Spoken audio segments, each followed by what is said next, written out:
Monsieur Anokwao Daniel est tradipraticien, il est le président de la Fédération des tradipraticiens de santé de la médecine traditionnelle de Côte d'Ivoire et avec lui aujourd'hui, amis téléspectateurs, nous allons parler bien sûr de médecine traditionnelle et développement. Monsieur Anokwao Daniel, bonjour. Bonjour Naomi. Merci d'être avec nous sur ce plateau, ça fait quelques jours qu'on ne s'est pas vu.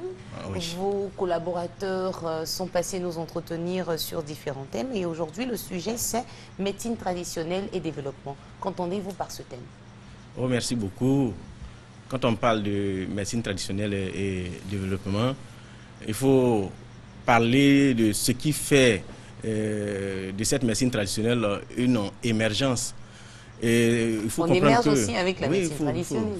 Il faut changer la manière on prenait la médecine traditionnelle auparavant. Et aujourd'hui, vous voyez qu'il y a une différence. Avant, les médecines traditionnelles étaient terre à terre, on vendait les médicaments par-ci, par-là, à terre, mais vous voyez qu'aujourd'hui, il y a un changement, et il y a une évolution, il y a un développement, et il y a même des bons cabinets de médecine traditionnelle, et tout ça, c'est pour le meilleur du patient, pour que le patient puisse être à l'aise. Vous comprenez? Mais cette médecine traditionnelle au sommet de la pyramide, nous voyons le ministère de la Santé et de la lutte contre le sida. Après le ministère, il y a la création du programme national de promotion de la médecine traditionnelle. Après, nous avons la Fédération des tradipraticiens de santé et des naturothérapeutes de Côte d'Ivoire. Et cette fédération qui est composée d'une quarantaine d'associations et d'ONG. Il faudrait savoir que c'est une structure fêtière en tant que fédération qui a pour objectif de sensibiliser, de réglementer la médecine traditionnelle, de former et encadrer tous les praticiens de la médecine traditionnelle, identifier aussi les praticiens de cette médecine traditionnelle et faire de telle sorte que nous puissions avoir des plantes traditionnelles mieux recensées, mieux identifiées. Vous avez commencé, c'est vrai, en plus d'identifier les plantes, à identifier aussi ceux qui pratiquent cette médecine-là. Et on se demande comment vont se passer les formations. Ça va être gratuit? Comment vous allez faire le tour de la Côte d'Ivoire pour pouvoir passer votre message? Je pense bien que la formation, elle est gratuite. Nous avons mis sur pied un programme d'activité. Et ce programme d'activité, nous devons délocaliser d'abord le siège de la fédération qui est dans un lieu vraiment inaccessible. Et après cette délocalisation, nous allons faire un séminaire. À partir du 26 juillet, il y aura un séminaire qui va regrouper tous les praticiens de la médecine traditionnelle, toutes les associations et ONG, celui qui se dit association, qui émerge dans le milieu de la médecine traditionnelle, qui se fasse connaître par la fédération, qui se fasse connaître par le programme national de promotion de la médecine traditionnelle. On ne se dit pas ONG ou bien association qui identifie la médecine traditionnelle, les praticiens de médecine traditionnelle, sans toutefois se faire connaître par l'État de Côte d'Ivoire, sans toutefois faire connaître par la Fédération des tradipraticiens de Côte d'Ivoire. Donc, je pense bien qu'au cours de ce séminaire, il y aura beaucoup à faire. Nous allons pouvoir laver, par exemple, le linge sale en famille, faire de telle sorte qu'on puisse avoir une médecine traditionnelle vraiment réglementée, une médecine traditionnelle mieux vue, une médecine traditionnelle qui apporte beaucoup à la population de la Côte d'Ivoire. Mais en parlant d'apporter beaucoup à la population de Côte d'Ivoire, vous affirmez qu'avec la médecine traditionnelle, on peut arriver à faire développer un pays. Quels sont les secteurs que vous arriverez à toucher avec votre médecine traditionnelle pour le développement, bien sûr, de notre pays? Pour le développement de notre pays, il faudrait comprendre que la médecine traditionnelle apporte beaucoup disons, à notre pays, qui est la Côte d'Ivoire. Nous voyons d'abord la recherche quotidienne des praticiens de la médecine traditionnelle pour soigner efficacement et les patients. Un tradipraticien, c'est celui qui a les plantes, qui cherche d'abord à donner la vie à un patient. Ce patient qui tourne un peu partout, qui n'a pas de résultat, et le praticien de la médecine traditionnelle se dit qu'il est le dernier recours. Donc, il fait tout pour lui donner d'abord la santé. Et En plus de ça, nous avons la contribution positive de l'amélioration de la santé des patients. Et nous avons aussi des maladies dites incurables que la médecine traditionnelle arrive à guérir efficacement. Bon, prenons l'exemple soit de diabète, ainsi de suite. Si vous permettez, on va marquer une pause et puis on va citer l'exemple tout à l'heure. Il est 7h et c'est l'heure de la pub sur RTI 1.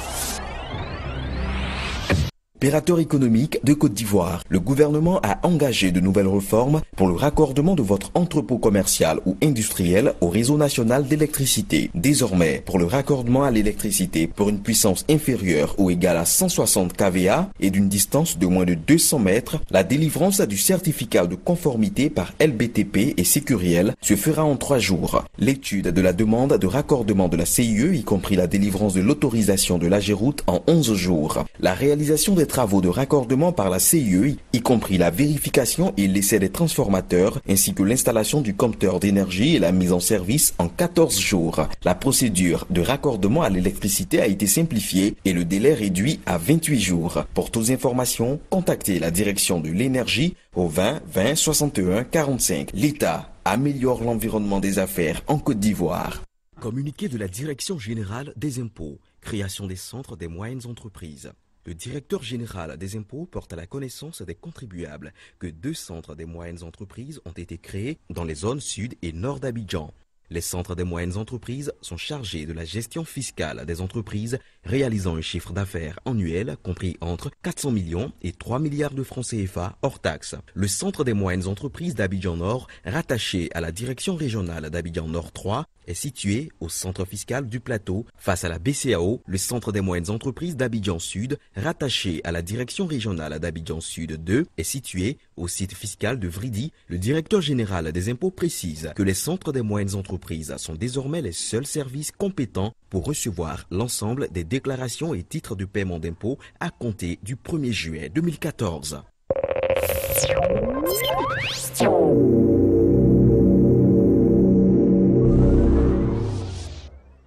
Monsieur Anokwao Daniel est le président de la Fédération des praticiens de santé de la médecine traditionnelle de Côte d'Ivoire. Et avec lui, aujourd'hui, on parle de médecine traditionnelle et développement.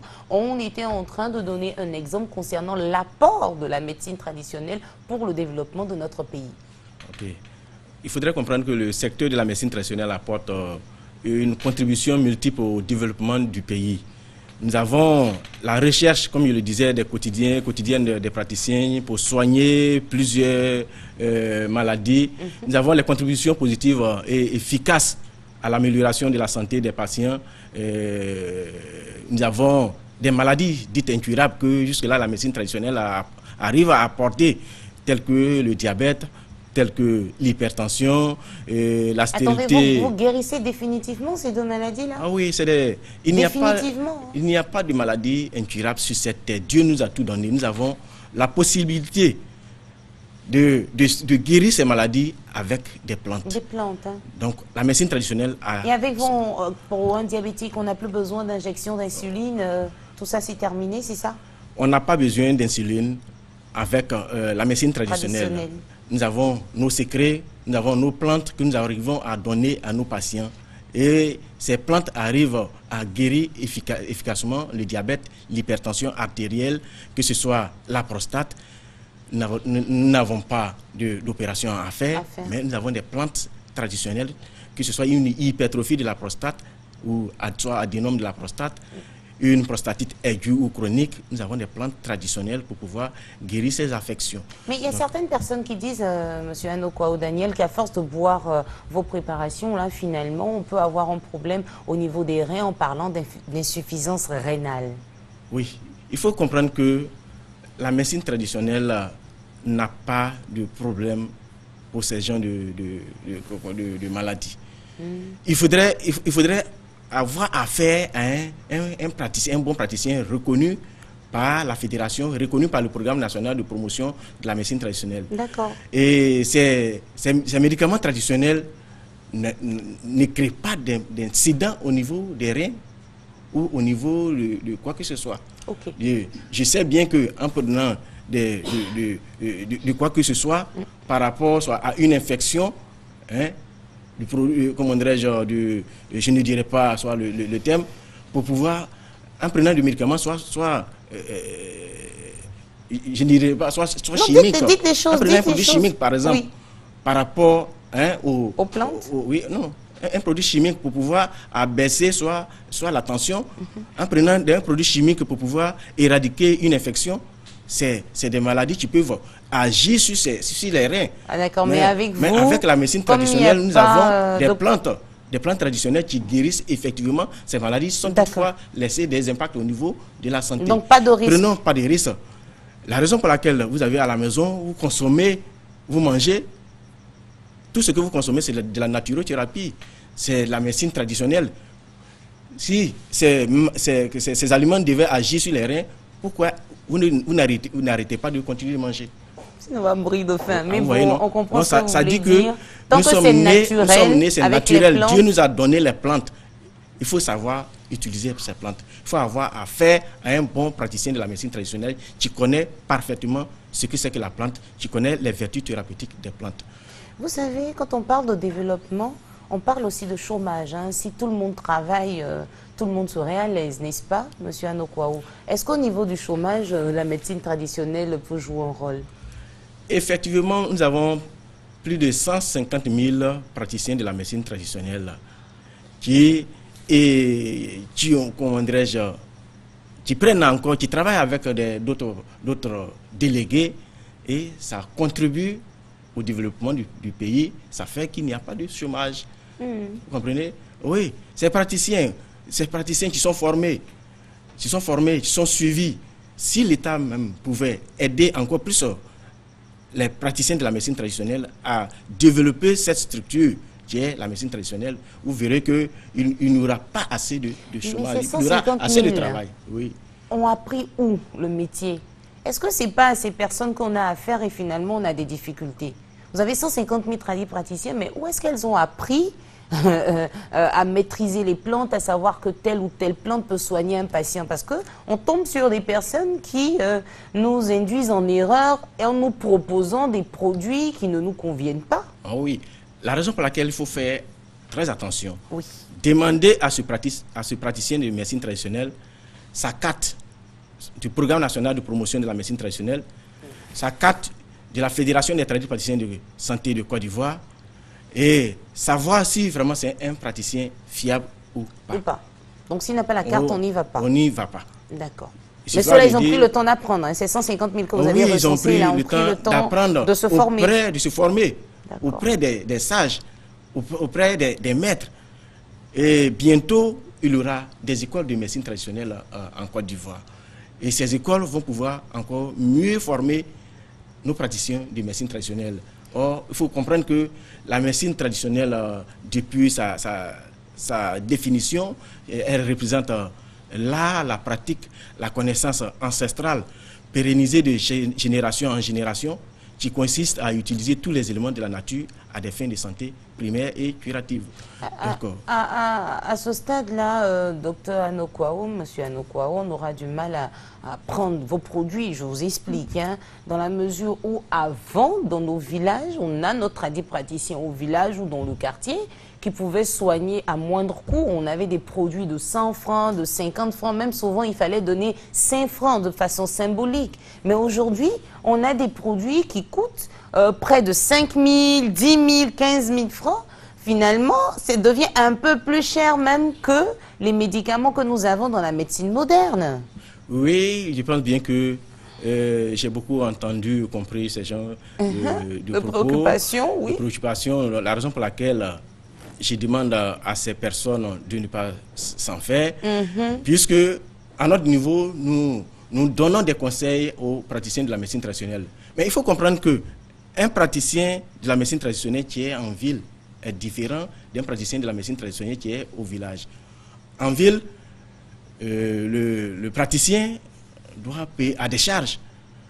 Mais contrairement à ce que vous êtes en train de dire, quand vous partez chez un guérisseur qui vous dit, je vous donne le médicament gratuitement, avec 5 francs.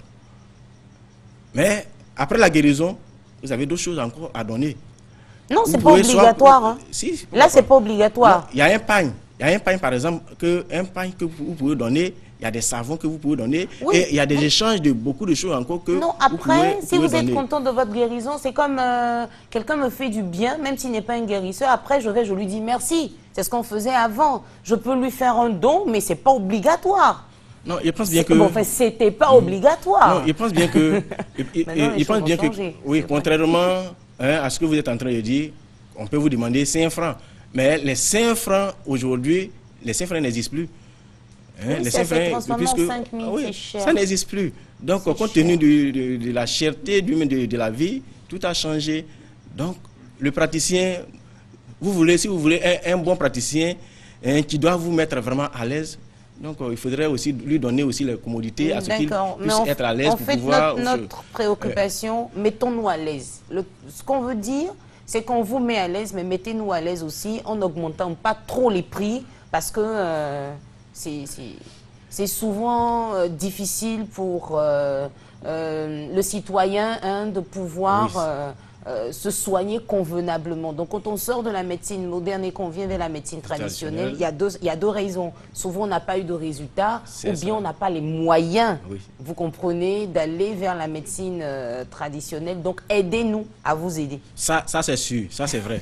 Mais j'aimerais vous expliquer quelque chose. Allons-y. Mais j'ai reçu des patients du Bénin, de Londres, qui sont venus, ils sont allés, ils ont quitté la Côte d'Ivoire pour aller se traiter. Arrivé là-bas, mais on leur a posé la question, mais est-ce que vous quittez la Côte d'Ivoire pour venir vous soigner? Est-ce que vous savez que notre président même est là-bas? Le monsieur, il y a un monsieur qui est là-bas, qui traite bien la stérilité, qui traite bien, comment dirais-je, le diabète. Mais vous le laissez et vous venez. Mais comme ça, il y a des patients qui sont revenus en Côte d'Ivoire pour se faire traiter. Allez, nul n'est prophète chez soi. Le patient en Côte d'Ivoire laisse son frère, par exemple, il pense avoir mieux ailleurs. Mais peut-être qu'il ne vous connaissait pas, non? Oui, mais il ne vous connaissait pas. Oui, oui. Donc, c'est pour vous dire que la médecine traditionnelle, c'est la guérison qui est au bout. Si vous voulez vraiment votre guérison, la cherté n'a pas de non, il y a des personnes qui peuvent. Oui. Non, il faut penser aussi à ceux qui ne peuvent pas, oui. Monsieur Anokwao. Oui, vous connaissez nos réalités. On est en Côte d'Ivoire, hein. Il y a des gens qui sont bien, il y a des moins bien. Puis nous qui n'avons pas, on est plus nombreux. Donc il faut penser à nous. C'est ce qu'on veut dire. Parce que tout le monde ne peut pas payer un médicament à 15 000, 17 000 pour combien de mois. C'est ce qu'on veut dire. Oui, mais ça, donc puisque c'est en bourse que vous partez couper les feuilles, donc il faut penser au prix. Non, effectivement, c'est en brousse que nous partons chercher les feuilles. C'est la nature. Mais effectivement, il y a une transformation. Et cette transformation fait de telle sorte qu'il y ait une certaine cherté au niveau de ça. Mais néanmoins, nous donnons quand même des conseils. Des conseils à nos frères, à nos collègues, de ne pas faire cher les médicaments, de faire des tests. Il ne faut pas exagérer, sinon on ne va pas s'en sortir. Alors, en guise de conclusion, j'aime bien vous chahuter, ça fait quelques semaines qu'on ne s'est pas vu. Qu'est-ce qu'on peut dire? Médecine traditionnelle et développement. Conclusion. Il faudrait savoir que la médecine traditionnelle en voie de développement participe au développement même de notre pays, en Côte d'Ivoire. Les principaux secteurs sont où les actions vraiment visibles sont les recherches que nous avons, les recherches scientifiques, parce que c'est grâce aux médicaments traditionnels que nous avons les médicaments pharmaceutiques. Nous avons l'apport significatif de la médecine traditionnelle au système de santé. Et partout, vous pouvez trouver un tradipraticien qui peut donner rapidement un coup de main à un patient qui est en train de mourir. Nous avons aussi la contribution de la médecine traditionnelle à la lutte contre la pauvreté. Donc, attention, il ne pas faire trop cher. Oui, non, on ne fait pas cher. On fait pas cher. Donc, nous avons la lutte aussi contre le chômage, la lutte contre le chômage. Et bientôt, nous passerons du secteur informel au secteur formel avec la création d'unités de fabrication de médecines, de médicaments traditionnels. au lieu de fabriquer des médicaments terre à terre, il n'y aura plus de fabrication des médicaments terre à terre, il y aura des unités de fabrication de médicaments de médecine traditionnelle. Merci. Là, c'est une innovation de l'Organisation ouest-africaine de la santé, du ministère de la Santé et de la lutte contre le sida. Merci beaucoup, monsieur Anokwao Daniel. J'ai envie de vous poser une question. Ce week-end, qu'est-ce que vous avez fait? Vous avez regardé le football? La Coupe du Monde? Vous n'avez pas eu le temps, vous étiez en brousse? Non, j'ai regardé le match de football qui m'a vraiment déçu. Le dernier match. Quoi, vous parlez de la Côte d'Ivoire? Oui, de la Côte Mais d'Ivoire. il y a longtemps, la Coupe du Monde qu'on est ça. Non, moi, c'est ce qui m'intéresse. Là, on est au 8e de finale maintenant. Je regarde pour mon pays. Et puis, donc, comme la Côte d'Ivoire est sortie... vraiment, je suis découragé. Bon, écoutez, découragement n'est pas ivoirien. La prochaine fois sera la bonne. On a une rubrique ici intitulée Info Foot. C'est une rubrique conçue spécialement pour tous les amoureux du football. C'est la Côte d'Ivoire éliminée, mais bon, les gens prennent plaisir à regarder les autres équipes jouer. Hein. Donc, regardez de temps en temps, d'accord? Et ça se passe sur RTI 1. On vous souhaite une bonne journée, monsieur Anokwao Daniel. D'accord. Et puis très prochainement, vous reviendrez nous parler d'un autre thème, pourquoi pas par la grâce de Dieu. Bonne journée, excellent début de semaine. Amis téléspectateurs, Info Foot maintenant.